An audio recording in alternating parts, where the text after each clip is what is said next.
के माननीय प्रधानाचार्य जी, जो अहर्निश छात्र अध्यापक विद्यालय परिवार की सेवा में चिंतनशील रहते हैं, ऐसे यशस्वी प्रधानाचार्य जी को मैं आमंत्रित करूंगा कि वो हम सभी को प्रेरणादायी मार्गदर्शन देने की कृपा करें। आदरणीय प्रधानाचार्य।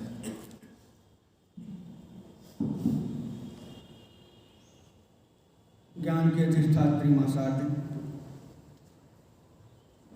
देव दुर्लभ आचार्यवृंद, प्रिय भैयाओं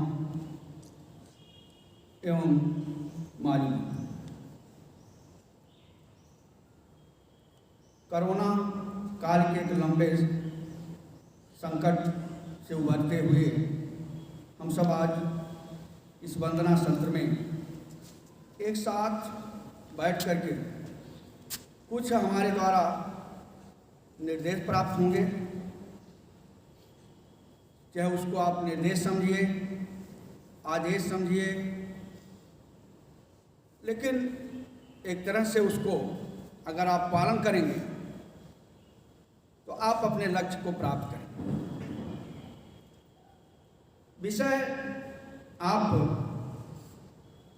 जिन कक्षाओं में हैं, नवम दशम, इसी प्रकार से एकादश द्वादश के विवैया के लगभग एक जैसा विषय है। सभी के जीवन में जो आचार बंद हुआ है, सभी जीवन में ये नवम से और द्वादश की जो पढ़ाई का समय होता है, जीवन का बड़ा महत्वपूर्ण समय है। उसमें भी बोर्ड का जो समय होता है वह और अच्छा। हमको लक्ष्य को प्राप्त करना है। भैया आप सब विशाल कक्ष में नहीं गए। इस विद्यालय में पहला वाक्य जो विशाल कक्ष में लिखा हुआ आप पढ़ते, अधिकांश गए हैं, जो नए हैं वो नहीं गए होंगे। उठो जागो लक्ष्य को प्राप्त के बिना मत। उठो जागो लक्ष्य की प्राप्त के बिना मत। किसका ध्येय वाक्य है? स्वामी विवेकानंद। अगर स्वामी विवेकानंद जी के जीवन को हम थोड़ा सा देखें तो हमको एक विद्यार्थी के रूप में क्या करना है ध्यान नहीं। उनके जीवन की वो घटना भी लगभग सभी लोग जानते हैं, चाहे पुस्तक का अध्ययन करना या उनकी गुरु माता की आज्ञा का पालन करना। भुवनेश्वरी देवी उनकी माता, विश्वनाथ दत्त उनके पिता पेशे से वकील थे। बचपन में उनको नरेंद्र, तो बाद में उसको पहले पीले के नाम से जाना, और परम रामचंद्र परमहंस के यहाँ जब शिक्षा ग्रहण कर रहे थे तो वहीं पर ही स्वामी विवेकानंद जी को शिकागो के लिए जब जाना हुआ तो गुरु रामचंद्र परमहंस ने कहा कि जाओ गुरु माता से आज्ञा मांगो, तब जाओ। नरेंद्र जाते हैं और मां से आशीर्वाद मांगते हैं, और मां कहती हैं कि तुम अगर मेरी परीक्षा में सफल हो जाओगे तब तो मैं जाने की आज्ञा नहीं। नरेंद्र बड़ी उत्सुकता के साथ कहते हैं, मां बोलो क्या आपका प्रश्न है, क्या आपकी परीक्षा है? मां शारदा कहती हैं, जाओ एक चाकू ला।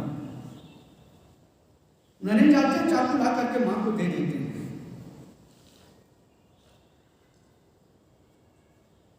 मां शारदा कहती हैं, तुम परीक्षा में उत्तीर्ण हो। नरेंद्र कहते हैं, मां आपने मुझसे कुछ पूछा ही नहीं, कैसे मैं परीक्षा में उत्तीर्ण हो गया? मां कहती है कि तुम जो चाकू ला करके दिए, चाकू ला के देने के ढंग से जो तुम्हारा ढंग था वही परीक्षा थी। क्या ढंग था? चाकू ला करके देते हैं और एक स्वाभाविक रूप से कोई सामान अगर चाकू मांगता है तो उसके जिसमें हाथ पकड़ने की जो लकड़ी लगी रहती है उसी को पकड़ करके रोक देते हैं। लेकिन नरेंद्र जिस तरफ चाकू में धार था उसको पकड़ते हैं और मां के हाथ में पकड़ते हैं। क्या उनका ढंग, क्या उससे कितना बड़ा भाव जा रहा था। जो भैया ने भी गीत गाया है कि स्वर्णमयी लंका हमको नहीं चाहिए, सोने में हमको कांटे चुभते हैं, वही तो भाव वहां था। दूसरों का दर्द बांटना, मां को कहीं धार से चोट न पहुंच जाए,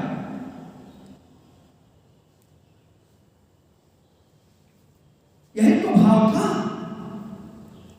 यही तो लक्ष्य है, यही तो विजय अपना जो जिस छात्र के जीवन में ये आ गया, दूसरे का भला करना, दूसरे को अपने को कष्ट उठाना, दूसरे को ना कष्ट देना, ये भाव जिस दिन पैदा हो जाता है उसको कोई दुनिया की ताकत नहीं रोक सकती है। वो नरेंद्र बनेगा, विवेक स्वामी विवेकानंद बनेगा जिसके अंदर ये भाव होगा। नहीं चाहते क्या क्या भाव। जाते हैं शिकागो में, वहां पर भी जो उनका वेश था वो था ही एक साधु सज्जन का भगवाधारी वेश था। जानते थे उनसे अंग्रेजी में पूछते हैं हाउ आर यू, हाथ जोड़ करके नरेंद्र नमस्कार। अच्छा, अरे इसको तो कुछ लगता है कि अंग्रेजी आती ही नहीं है, इसलिए बात को समझ नहीं पाए, इसलिए इनको उत्तर नहीं दे पाए। तो हिंदी में पूछते हैं आप कैसे हैं? I am fine. आश्चर्य हो जाते हैं, रोक के खड़े हो जाएंगे उनके उत्तर को जान करके, स्वामी विवेकानंद के उत्तर जान करके। कहते हैं जब हमने अंग्रेजी में पूछा तो आपने हिंदी में उत्तर दिया, जब हमने हिंदी में पूछा तो आप अंग्रेजी में क्यों उत्तर दिया? क्या भाव था वहां? कहते हैं स्वामी विवेकानंद का उत्तर जानो, जब आपने अंग्रेजी में पूछा, अपनी मातृभाषा का सम्मान किया तो मैं अपनी मातृभाषा का सम्मान किया, जब आपने मेरी मातृभाषा का सम्मान किया तो मैं आपकी मातृभाषा का सम्मान किया। अंग्रेजी पढ़ेंगे, टैलेंट होंगे, लेकिन हम अपने संस्कृत को नहीं छोड़ेंगे। ये विद्या भारती यही लेकर के चल रही है,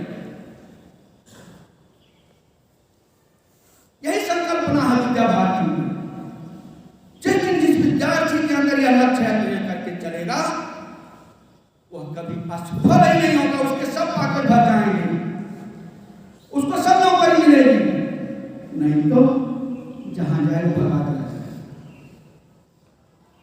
कहीं उसको नहीं सफलता मिलने वाली।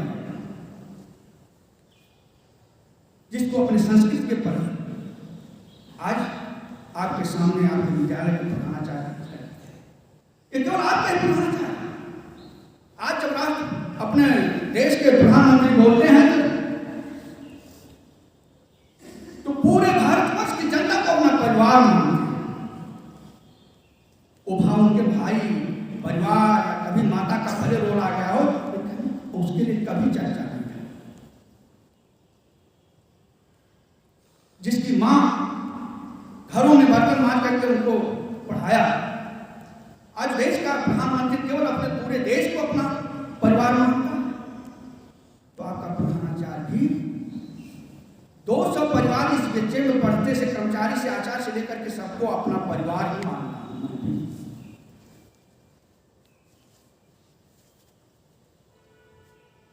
इधर कोरोना काल के समय में अनेक प्रकार की कुछ उपलब्धियां, विद्यालय बंद थे, उसी समय परीक्षा परिणाम आया।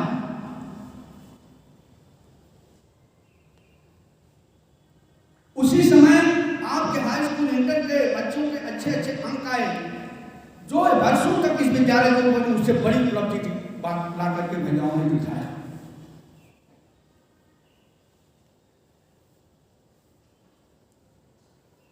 साथ ही साथ डॉक्टर इंजीनियरिंग में जिस तरह से उपलब्धियां बच्चों ने किया है वो बड़ा ही प्रसन्नता का विषय है। इसी संकट काल में मेरे परिवार के, अपने परिवार के, आप सबके प्रिय आचार्य श्री शंकर जी भी हम लोगों का साथ छोड़कर चले गए। इन भैया ने उनको पढ़ाया है, उनके मन मस्तिष्क में वो आचार्य जी बसे होंगे। विकल्प उनका लिखा हुआ पर बोर्ड पर अभी जल्दी मिटाया। आपके परिसर का सफाई करने वाला कर्मचारी होंगे, वो हम लोगों का साथ पूरा समय निजी परिवारों की चिंता के लिए लगा रहने के कारण पूरे विद्यालय का अच्छा वातावरण दिया गया। इसके बाद भी इतने संकट आते गए, संकट भी आए, अच्छी उपलब्धियां भी आई, लेकिन एक ख्याल था कि हमारे गांव 2000 बच्चे हैं, उनकी पढ़ाई का डिस्टर्ब ना हो, उनका एक वर्ष शून्य ना हो, उसके लिए सतत परिश्रम किया जा रहा है। जब से संदेश आया ऑनलाइन पढ़ाई आसान है, आत्मसात करना पड़ेगा पढ़ाने और पढ़ने दोनों। जो पढ़ाने वाले आपके आचार्य हैं उनको भी अब इसी पथ पर चलना पड़ेगा। ये पथ कठिन है, लेकिन उसी पर हमारी मजबूरी है चलनी, हमको चलना पड़ेगा। हमारा भी समय एक साल बर्बाद होगा, हमारे घर की खुशियां छीन जाएंगी। जब हमारे भैया विद्यार्थी एक साल बर्बाद करेंगे, उस परिवार की खुशी नहीं रहेगी। परिवार की खुशी लेना है आपको, परिवार प्रसन्न रहे, अच्छे वातावरण में रहे, इसके लिए आपको जागृत होना, आपको सजग होना। अर्थ नहीं था, पैसा नहीं था, आपकी पुस्तकें आई, विद्या भारती एक बड़ा संकल्प।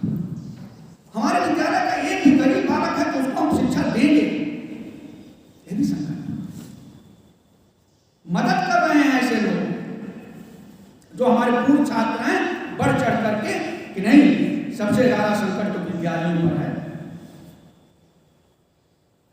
पूर्व छात्र भैया हैं, वो मदद कर रहे हैं। नहीं, हमारा आचार्य जी का कैसे चल रहा होगा, उस विद्यालय में कैसे अगर शुल्क नहीं जा रहा होगा, कैसे काम चल रहा होगा।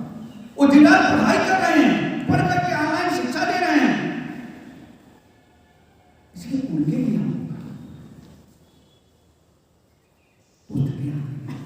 आपकी इधर की जो क्रियाकलाप हुए लग करके हुए केवल यही एक उद्देश्य था कि हमारे बच्चों का किसी प्रकार का नुकसान, अपडेट होते रहते हैं, तैयारी करते रहते हैं, आचार्यों को भी प्रेरित करना पड़ता है, आपको भी एक अच्छा वातावरण दिख रहा है विद्यालय। प्रवेशदार उसे यहाँ तक कितनी सुसज्जित प्रयोगशालाएं हैं, जाना चाहिए, देखिए उसमें हम कैसे। अटल टंकी लैब देखने को नहीं मिलेगा, विशाल कर देखने को नहीं मिलेगा, इतने बड़े बड़े व्यवस्थित साफ। तो भैया ऐसी परिस्थिति अगर आई है, आगे आपकी परीक्षा है, आचार्य जी जो कह रहे हैं उसका पालन, हम सहयोगी बने। हम नरेंद्र नहीं बन सकते हैं, स्वामी विवेकानंद नहीं बन सकते हैं, लेकिन उसके उनके गुणों देना सीखिए समाज के लिए। और निश्चित ये जो शिक्षित जो होते हैं, जितने भी लोग सफलता अर्जित करने वाले लोग हैं, उनके अंदर देखो तो ये गुण हैं,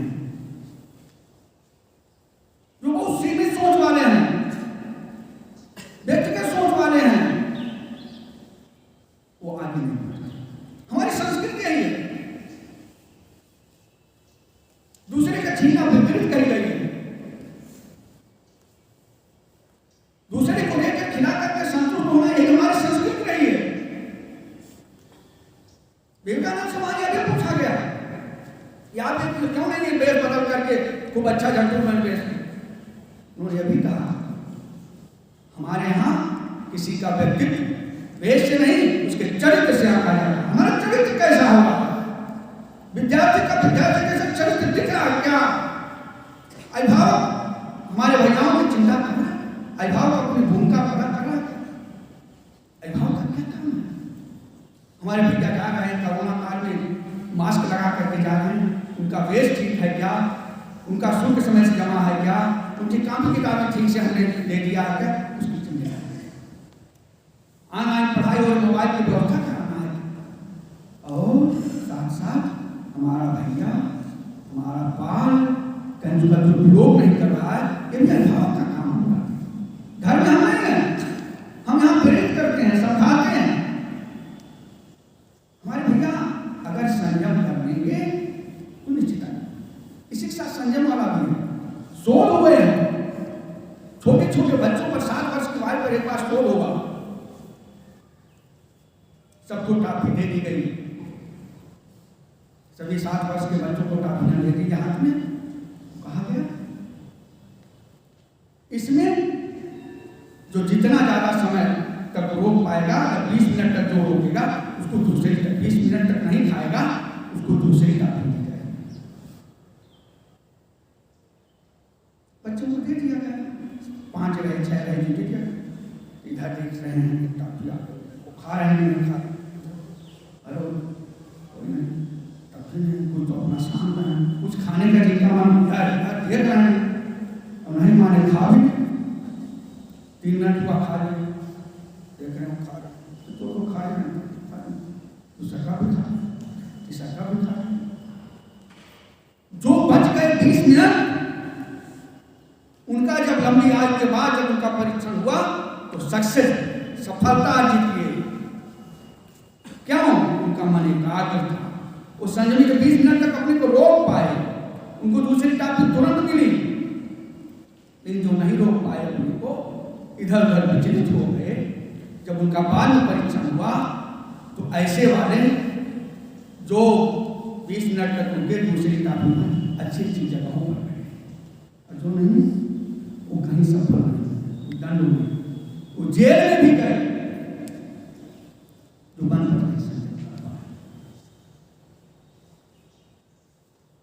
हमारे भैया सरस्वती विद्या मंदिर वरिष्ठ माध्यमिक विद्यालय के विद्यार्थी हैं, जहां भी रहेंगे अपनी इच्छा एक अच्छे विद्यार्थी के रूप में दिखाएंगे,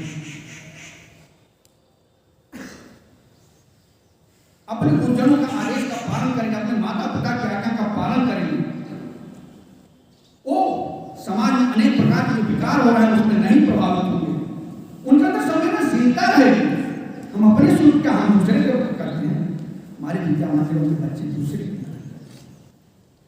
किए हैं। आचार्य जी चाहे उनको विकलांग है तो उसको सहारा देना, कभी शारीरिक सहयोग दिए, कभी आर्थिक सहयोग दिए। नहीं आचार्य ये गरीब है, इसके लिए हम भोजन लाते हैं घर से, इसके घर में ठीक से भोजन नहीं बन पाता था, इनकी फीस नहीं जमा कर मेरे पिताजी कहें हमारे क्लास में कोई गरीब हो उसकी फीस में मैं जमा, ये सोच वाले हमारे वो सोचते हैं कि विद्या मंदिर के भैया माता पिता जान रहे हैं यहाँ शिक्षा के साथ संस्कार भी देते हैं। यह वंदना हो रही है, संस्कार पक्ष है। मन छटपटाता था, रोज छटपटा रहा है कि हमारे भैयाओं को ये विद्यालय के सबसे महत्वपूर्ण जो कार्यक्रम नहीं एक साथ कर पाते हैं, लेकिन वही जब देखते हैं कि आपका 1 साल बर्बाद न होने पाए कि 30 मिनट है क्लास लेना है, इसलिए उसको महत्व देते हैं। चलो कक्षाओं में हमारे भैया वंदना कर लेंगे, लेकिन हमारे आप ही के प्रभारी श्री शैलेंद्र आचार्य जी का कल इनकी इच्छा हुई से मैं जब गाँव में लेने गया इनको बुलाया तो उन्होंने रास्ते में उनसे आचार्य जी के नाम मैं आज जा रही तो फिर जब इनकी बात का नहीं ये तो बहुत अच्छा विषय ध्यान दिला रहे हैं, अरे तुरंत करने कल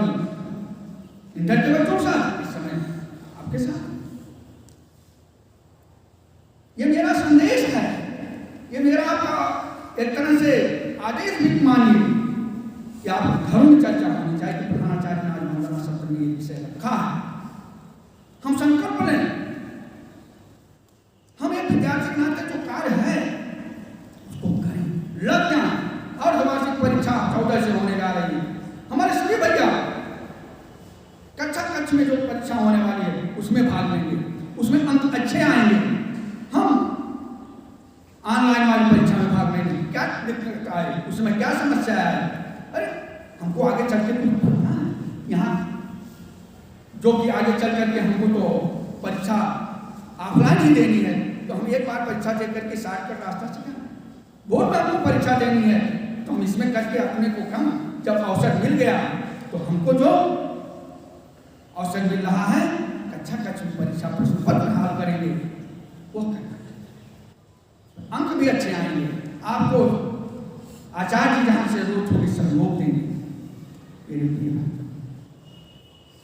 कमर कसो, आगे बढ़ो, अपने जीवन का एक एक क्षण का सदुपयोग करिए। प्रारंभ से अपने परम पूजनीय सर संचालक जो अपना विद्यालय राष्ट्रीय स्वयं सेवक संघ के प्रेरणा से चलता है, उनका इसको अवसर में बदलिए। कल हम पछताएंगे, अरे जब हमको समय था, चाहे आचार्य जी हों, चाहे कर्मचारी हों, चाहे भैया, जब समय था हमको ये काम करना चाहिए था, हमने समय का सदुपयोग भी किया। नए नए प्रयोग करेंगे आचार्य जी। इस समय जो बच्चों को बुलाते हैं, उनकी समस्या समाप्त करते हैं, उनसे तो बात करके उनके साथ उनको सिखाने में आनंद उनको आता है। ये भाव लेकर के काम करने की बहुत ही भावपूर्ण गीत भैया ने लिखा, पूरा संदेश दे रहा है एक विद्यार्थी के लिए, एक मानव, एक इंसान का जो गुण होता है। आपसे भी अपेक्षा अन्य विद्यालय के भैयाओं से ज्यादा है, हमारे आचार्यों से भी अन्य विद्यालय के शिक्षकों से ज्यादा अपेक्षा है। हाँ, रामबाग के आचार्य हैं, रामबाग के कर्मचारी हैं, रामबाग के प्रधानाचार्य हैं, कि थोड़ा सा सबसे अच्छा, इनके पास सबसे ज्यादा सद्गुण होंगे, ये ज्यादा संवेदनशील होंगे, इनके द्वारा कहीं कोई उद्दंडता नहीं होगी, इनके द्वारा कहीं कोई शिकायत नहीं आने वाली होगी। ये भाव हम समाज के इस जो एक अच्छी धारणा समाज में बनी हुई है विद्या मंदिरों के प्रति, विद्या भारती के विद्यालयों के प्रति, उसको हम समझ सकते। हम आते हैं गेट पे क्यों रह जाएं, हम जनता होटल पे क्यों उठ जाएं, ये सब अच्छी विद्या। हम लेट क्यों हो जाएं, हम वेश में क्यों न आए, अरे नहीं, हम विद्यार्थी हैं, हमें बात हम धोखे जाएंगे, क्या इसकी दिक्कत है? बहुत कम समय का विद्यालय, उसमें हम चले 30 मिनट हमको ठीक से एकाग्र होकर के पढ़ेंगे, मन लगाएंगे, परीक्षा में अच्छे अंक हमको लाने ही लाने हैं। बस एक ही मैंने जो कहा, अपने चरित्र के विषय, अपने पर थोड़ा सा आत्मविश्वास बढ़ाओ, अपने जो मोबाइल मिल रहा है तो उस पर संयम दिखाइए। बहुत बड़ा मैं काफी का उदाहरण वही एक तरह से आपके मोबाइल के लिए है। निश्चित रूप से आप सक्सेस होंगे, सफल होंगे, सफलता आपकी कदम चूमेगी निश्चित रूप से। बस अंत में यही कहूंगा कि दिव्य ध्येय की ओर तपस्वी जीवन भर अब चलता है। जो आपने लक्ष्य बना लिया है, जो आपका ध्येय है, जीवन भर चलेगा। लेकिन ये जो जीवन का आपका 9 से 12 तक के भैयाओं का समय है, ये जीवन का बहुत ही महत्वपूर्ण समय है। इसमें समय को मत गंवाइए, लग जाइए, अभी भी कुछ नहीं बिगड़ा है, निश्चित रूप से आप सफल होंगे। आज इस वंदना में आप सबको यही स्नेह आशीर्वाद देते हुए अपनी